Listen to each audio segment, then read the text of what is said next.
Brought to you by V-Guard, co-powered by Sensodyne and Vimal. बोलो जुबां केसरी।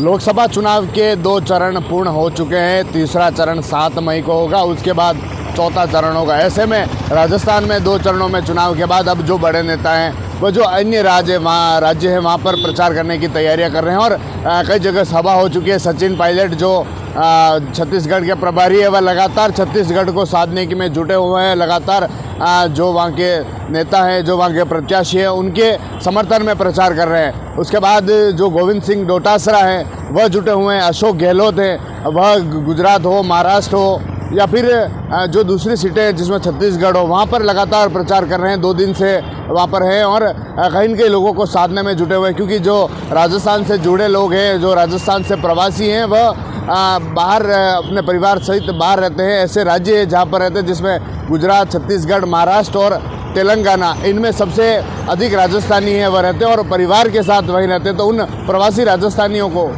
साधने के लिए, क्योंकि अपने वोटर्स हैं और जिस तरह से विधानसभा चुनाव हो, लोकसभा चुनाव हो, उसमें भी लगातार देखने को मिला था, चाहे अशोक गहलोत हो, चाहे सचिन पायलट हो, चाहे भजनलाल शर्मा हो, लगातार लोगों को साधने में जुटे हुए थे। जो प्रवासी थे उनको साधने में जुटे हुए थे और अब जो प्रवासी जो उन राज्यों में वोट डालते हैं उनको साधने में जुटे हुए भजनलाल शर्मा हैं, वह पश्चिम बंगाल में गए थे। पश्चिम बंगाल में सभा के माध्यम से लोगों को पूरी तरह से अपने को और करने की कोशिश में जुटे थे। उसके बाद बीजेपी के बड़े नेता जिसमें सिप्पी जोशी हो, राजेंद्र सिंह राठौड़ हो, सतीश पूनिया हो और कई विधायक, ऐसे कई जो लोग हैं वह लगातार प्रचार में जुटे हुए हैं। बीजेपी के नेता हों, कांग्रेस के नेता हों, कहीं न कहीं लोगों को उस ओर करने में जुटे हुए हैं। जिस तरह से बीजेपी और कांग्रेस के साथ जो अन्य दल हैं उनके लोग भी प्रचार में जो अन्य राज्य है वहाँ पर जुटे हुए हैं। राजस्थान के सबसे अधिक लोग बात करें, गुजरात हो गए, छत्तीसगढ़ हो या फिर महाराष्ट्र हो या फिर तेलंगाना, इसमें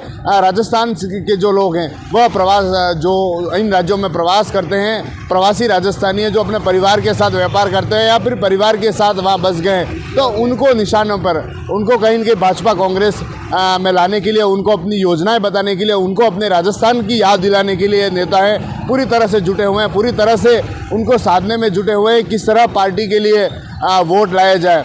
लगातार सचिन पायलट हो, अशोक गहलोत हो, गोविंद सिंह डोटासरा और अब जो राजस्थान के प्रदेश प्रभारी है सुखजिंदर सिंह रंधावा, उनको भी पंजाब की एक सीट से टिकट दिया गया है। तो अब हो सकता है ये जो नेता है जहाँ पर वो चुनाव हो उस चरण में वहाँ पर पहुँचे और उनके समर्थन में भी प्रचार करें, क्योंकि जो राजस्थान प्रभारी रंधावा है लगातार इन नेताओं के समर्थन में जुटे रहे, लगातार राजस्थान की जिम्मेदारी संभाली। तो अब ये जो नेता है, जो राजस्थान के बड़े नेता है, वह कहीं के उनके ओर प्रचार करें और जो बीजेपी के नेता है वह भी उनकी ओर क्योंकि जो राजस्थान में प्रचार करने के लिए आए थे, राजस्थान में स्टार प्रचारक थे और अब वह चुनाव सांसद के रूप में चुनाव लड़ रहे हैं, तो उनके प्रचार के लिए जाएंगे। तो अब राजस्थान के जो कहीं के नेता हैं पूरी तरह से बाहरी राज्य उनको साधने में जुटे हुए, उनको कहीं न कहीं बीजेपी और कांग्रेस के साथ उस राजस्थान की याद दिलाने में जुटे हुए हैं। TV9 के लिए राजेश डांगी।